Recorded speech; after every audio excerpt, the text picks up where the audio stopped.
इस कहानी की लेखिका है सोनिया सैनी। पिछले 4 साल में ये तीसरा ट्रांसफर था।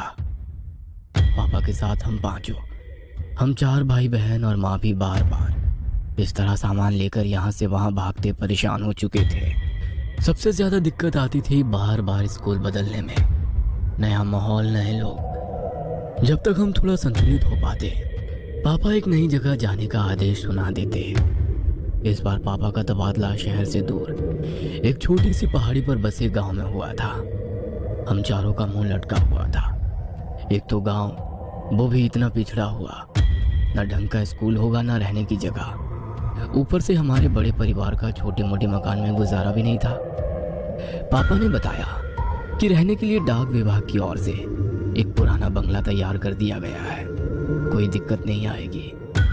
भारी मन से हमने अपना शहर वाला मकान छोड़ा और पहाड़ी के लिए निकल पड़े। हम 4 भाई बहनों में सबसे बड़ा मैं, रवि, फिर मुझसे छोटा सचिन, फिर हमारी 2 छोटी बहनें, एक विनी जो 14 साल की थी और सबसे छोटी सोनी थी। विनी चारों भाई बहनों में सबसे ज्यादा चंचल और खिलंदा स्वभाव की थी। हर समय हंसना, मुस्कुराना, खेलना, कूदना, सबको परेशान करना, यही उसकी दिनचर्या थी। हम नए बंगले में पहुंच चुके थे। बंगला हमारे अंदाजे से कहीं गुना बड़ा था। बंगले का एक भाग हमारे रहने के लिए साफ किया गया था। बाकी लगभग आधे भाग में कहीं ताले जड़े थे तो कहीं भयंकर टूट फूट मची थी। कहीं कहीं दरवाजे पर सांकल लगाकर छोड़ा गया था। हम बंगले को घूम घूम कर देख ही रहे थे कि एक बूढ़ी महिला लाठी टिकाते आ गई। उन्होंने बताया कि उनके पुरखे भी इसी हवेली की देखरेख करते थे। वो अपने माता पिता की इकलौती संतान थी। शादी के कुछ समय बाद ही उसके पति का देहांत हो गया तो वो वापस अपने मायके आ गई और इसी हवेली की देखरेख करने लगी। माई लगभग 75 साल की बूढ़ी महिला थी। हमारे परिवार को देखकर उन्होंने मेरी दोनों छोटी चुलबुली बहनों के सर पर प्रेम से हाथ फेर कर कहा, अल्लाह हाफिज। आप मुस्लिम हैं? माँ ने कुछ अजीब से भाव चेहरे पर लाकर कहा, जी मैडम, एक बात का ख्याल रखिएगा, बच्चियां बंगले के दूसरे हिस्से में ना जाने पाए। बच्चियों से मतलब क्या है आपका? मेरा मतलब बच्चे या बड़े कोई भी बंगले के दूसरे भाग में ना जाने पाए। जितना हिस्सा साफ किया है उतना ही भाग इस्तेमाल में लाएं, समझे? लेकिन क्यों? ऐसा क्या है वहाँ? कुछ नहीं, बस बरसों से खाली पड़ा है और अधिकतर हिस्सा टूटा फूटा है। कोई दुर्घटना ना हो जाए इसीलिए एहतियातन कह दिया बस। बाकी जैसा आप लोगों की मर्जी। वो अपनी लाठी टेक कर जाने लगी। आप इस बंगले में नहीं रहती हैं? माँ ने हैरानी से पूछा। नहीं, मैं तो पास ही में बनी छोटी सी बस्ती में रहती हूँ। यहाँ से ज्यादा दूर नहीं है। अगर कभी कोई जरूरत हो तो बुला लीजिएगा। हम लोग घूम घूम कर पूरे घर का मुआयना करने लगे। पापा और माँ घर का सामान सही करने में व्यस्त हो गए। इतनी बड़ी हवेली में तकरीबन 20 कमरे थे, जिसमें से लगभग 10 कमरे बंद थे या जर्जर हालत में थे। बाकी के 10 कमरों में से 4 तो हमने अपने लिए पसंद कर लिए थे।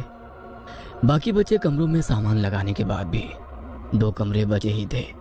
ये बचे 2 कमरे मेरी दोनों शैतान बहनों के खेलने का मैदान बन चुके थे। हमारा दाखिला गांव के ही स्कूल में करा दिया गया था। पापा को मिली सरकारी गाड़ी से हम जब तब आसपास के सुंदर दृश्य देखने निकल जाते थे। पहाड़ी इलाके बेहद खूबसूरत होते हैं। पहाड़ों में प्राकृतिक सुंदरता के अतिरिक्त एक और चीज बहुत प्रसिद्ध होती है, वो है यहाँ के काले जादू और भूत प्रेत की कहानियाँ। मेरे सहपाठी अक्सर मुझे यहाँ वहाँ के भूतिया किस्से सुनाकर डराते रहते थे। मैं भी घर आकर अपने छोटे भाई बहनों को डराने के उद्देश्य से वो कहानियाँ और भी मिर्च मसाला लगाकर सुनाता। जब वो तीनों अक्सर डर से रोने लगते तो मुझे अपनी जीत का एहसास होता और मेरे चेहरे पर मुस्कान खिल जाती। हमें यहाँ आए अभी कुछ ही दिन हुए थे। मैं छोटे भाई सचिन के साथ क्रिकेट खेल रहा था। मुझसे तीनों बच्चों का ख्याल रखने का बोलकर माँ काम निपटाकर निश्चिंत होकर सोने चली गई थी। दोनों छोटी बहनें भी खाली पड़े कमरों में धमा चौकड़ी मचा रही थी। जाने क्या हुआ, अचानक एक तेज चीख की आवाज सुनाई पड़ी। मैं और सचिन बैट बॉल वहीं फेंक कर तेजी से अंदर की ओर भागे। चीख की आवाज सुनकर माँ भी अपने कमरे से दौड़ती हुई बाहर निकल आई थी। हम दौड़ते हुए हॉल में पहुंचे। वहां कोई नहीं दिखाई दे रहा था। सोनी के रोने की लगातार आवाजें आ रही थी। मुझे समझते देर ना लगी कि सोनी की रोने की आवाज हवेली के दूसरी भाग से आ रही है। मैंने सचिन का हाथ पकड़ा और दौड़ते हुए हवेली के वर्जित भाग में घुस गया। हर तरफ मकड़ी के जाले और धूल का अंबार लगा हुआ था। सामने देखा तो विनी नीचे बेहोश पड़ी थी और सोनी उसके पास खड़ी जोर जोर से रो रही थी।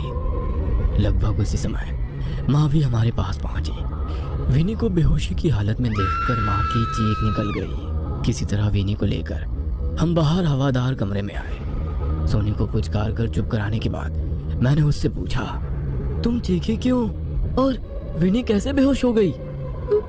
भैया मैं नहीं चीखी, मैं तो विनी को खोजती हुई बाहर हॉल में गई थी। वो शायद अंदर वाले कमरे में छिपने गई थी। उसकी चीख की आवाज सुनकर मैं भाग कर आई तो वो ऐसे नीचे पड़ी हुई थी। सोनी ने सुबकते हुए बताया। माँ विनी को देखकर रोने लगी थी। मेरी हालत भी खराब हुए जा रही थी। माँ को संभालूं, सोनी को संभालूं या फिर बेहोश पड़ी विनी को देखूं। सचिन दौड़कर 2 गिलास पानी लिया। एक गिलास माँ को थमाकर दूसरे से विनी के चेहरे पर छींटे मारे तो वो धीरे धीरे होश में आने लगी। विनी को कुशल मंगल देखकर माँ और सोनी का रोना थम गया था। माँ ने प्यार से विनी के सर पर हाथ रखकर पूछा, क्या हुआ बेटा, तुम बेहोश कैसे हो गई?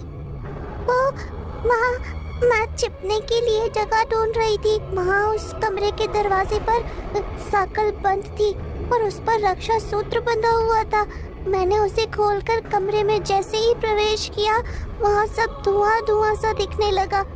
कुछ अजीब सी महक आ रही थी। वहीं से मैंने बाहर निकलने की कोशिश की तो लगा जैसे बाहर आने का रास्ता ही खो गया है। मुझे बहुत डर लग रहा था, इसीलिए मैं डर के मारे चीख पड़ी। उसके बाद मुझे नहीं पता मैं यहाँ कैसे आई। विनी ने पानी पीते हुए बताया। मतलब तुम कमरे के अंदर थी तो बाहर कैसे निकली? तुम तो कमरे के बाहर नीचे पड़ी हुई थी, सचिन ने कहा। मुझे नहीं पता भैया, लेकिन मुझे बहुत डर लग रहा है। अब मैं कभी उस तरफ नहीं जाऊंगी, विनी ने जवाब दिया। उस समय विनी को शांत कराना ज्यादा जरूरी था, इसलिए बात को वहीं रफा दफा करके मम्मी उनके लिए हलवा बनाने की तैयारी में लग गई। इस घटना से कुछ बातें मेरे मन में खटक गई थी। अगर विनी की बात सच है तो वहां दरवाजे पर मैंने कोई रक्षा सूत्र बंधा क्यों नहीं देखा? दूसरी बात, कमरे से विनी बाहर कैसे पहुंची? अंदर धुआं कहां से और क्यों आया? कैसी महक की बात कर रही है विनी? मन में विचित्र ख्याल आ रहे थे। बीच बीच में अपने सहपाठियों की भूताह कहानी भी याद आ रही थी। आज तक जिन कहानियों को मैं मनोरंजन के लिए सुनता था, आज मुझे उनके बारे में सोच सोच कर सेहरन हो रही थी। पूरी रात नींद मेरे साथ आंख मिचौली खेलती रही। सुबह तक मेरी लाल सुर्ख आंखें मेरी रात्रि जागरण की चुगली कर रही थी। मैं कमरे से बाहर आया तो पता चला विनी को बुखार हुआ है। मैं फिर से चिंतित हो उठा था। शायद उसके अंदर डर बैठ गया था, जिसकी वजह से उससे बुखार आ गया था। दिन भर मम्मी विनी की खातिरदारी में लगी रही, लेकिन उसका बुखार कम होने का नाम ही नहीं ले रहा था। रात गहराते गहराते उसका बुखार सीमा से परे पहुंचने लगा था। वो बदहवासी में रात भर कुछ कुछ बड़बड़ाती रही थी। सुबह होते ही पापा की सरकारी गाड़ी में उसे अस्पताल ले जाया गया। अगले 3 दिन इसी तरह बुखार में तड़पते बीत गए। मम्मी पापा हॉस्पिटल में ही विनी के पास ही थे। आखिरकार चौथे दिन खबर मिली कि विनी की हालत में कुछ सुधार आया है। अगले 2 दिन और अस्पताल में बिताने के बाद विनी घर आ गई थी। विनी हम सबकी जान थी। उसके घर आने से हम सबके चेहरे की रौनक लौट आई थी। सब लोग धीरे धीरे सामान्य हो रहे थे, बस एक को छोड़कर। विनी अब पहले की तरह उछल कूद नहीं करती थी। अक्सर एक जगह पर गुमसुम सी बैठी रहती या हमें खेलते देखती रहती। पहले तो हमने इसे बीमारी की वजह से पैदा हुई चिड़चिड़ाहट और कमजोरी समझा, लेकिन यह सिलसिला अंतहीन हो गया। विनी अब कम ही बात करती थी। ज्यादातर समय वो अपने कमरे में ही बिताती थी। समय अपनी गति से आगे बढ़ रहा था। यही सब चलते चलते लगभग 6 महीने बीत गए थे। हम लोग बहुत कोशिश करते कि वो हमारे साथ खेले कूदे, मुस्कुराए, लेकिन उसके चेहरे पर कोई भाव ही नहीं आते थे।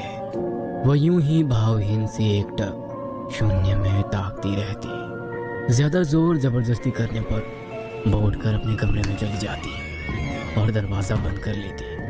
माँ पापा उससे पूछ पूछ कर थक चुके थे कि आखिर क्या बात है, लेकिन उसकी तरफ से कोई जवाब नहीं मिलता था। फिर एक दिन पापा बहुत उत्साहित से होकर घर घुसे। पापा के हाथ में मिठाई का डिब्बा था।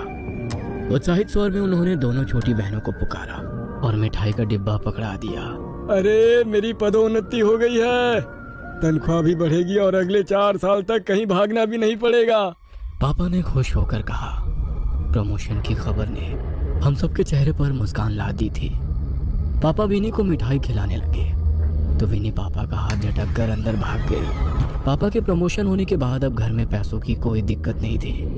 नई पोस्ट पर पापा की अच्छी खासी ऊपरी कमाई होने लगी। घर का माहौल बदलने लगा था। सुंदर पर्दे, महंगे कपड़े, बढ़िया साजो सामान हमारे घर की रौनक बढ़ाने लगा था। सब कुछ हमारी उम्मीद से कहीं ज्यादा अच्छा चल रहा था। इतना कि कहीं ना कहीं इस चमक धमक में हम विनी के व्यवहार को नजरअंदाज करने लगे।